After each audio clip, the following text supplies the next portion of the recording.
fonction support peut totalement travailler en mode agile et je pense d'ailleurs qu'il y a pas mal de codes, de processus et même la philosophie même de l'agilité à reprendre au niveau des fonctions support, donc que ce soit le marketing pour moi ou d'autres fonctions support dans l'entreprise.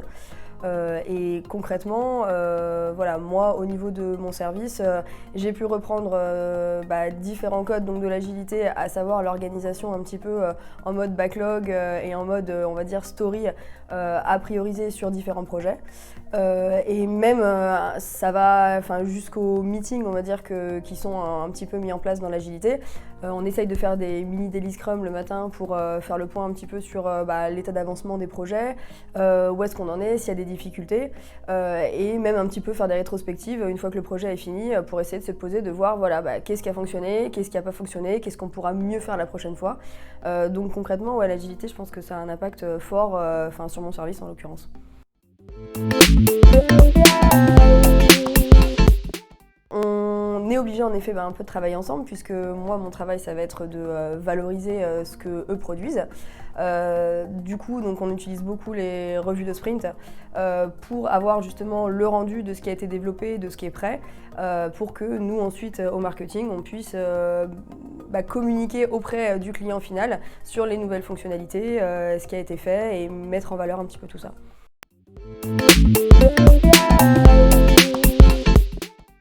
Ce qui est difficile, je pense que c'est de trouver la bonne balance justement entre l'agilité pure et dure, ce qui est Scrum, ce qui est agile, les concepts même de l'agilité, et les adapter de manière intelligente et flexible à son service. Moi concrètement aujourd'hui, je ne peux pas prendre Scrum ou prendre l'agilité au pied de la lettre. J'ai des deadlines, on organise des événements, il y a des emailing à faire, il y a des choses qui sont contre on va dire l'agilité. Mais je pense que ce qui est intéressant, c'est justement de prendre ce qu'on peut prendre, comme je le disais tout à l'heure, des processus organisationnels, des meetings, une philosophie, mais pas essayer en fait de dupliquer l'agilité de A à Z en fait et se dire ok, il faut absolument que je reproduise ce schéma. Non, il y a des choses qui sont très positives à prendre, d'autres qui s'appliquent pas, mais c'est pas grave et l'idée c'est juste d'arriver à balancer ce qui est faisable en fonction de son service et de ses équipes également, quoi.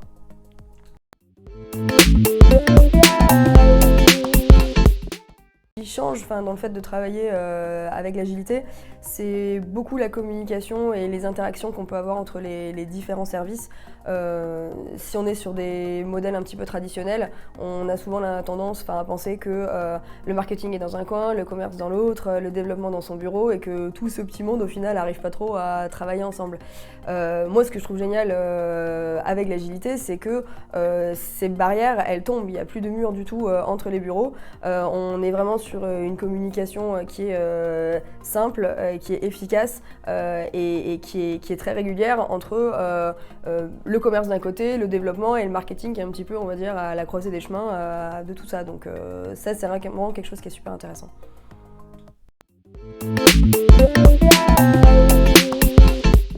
Je pense que la compétence principale, c'est l'adaptabilité, on va dire, aux différents projets. C'est-à-dire que on va avoir des projets qui ont besoin vraiment d'une organisation qui est hyper carrée, de deadline, de jalons contre lesquels on peut pas lutter. En fait, c'est comme ça.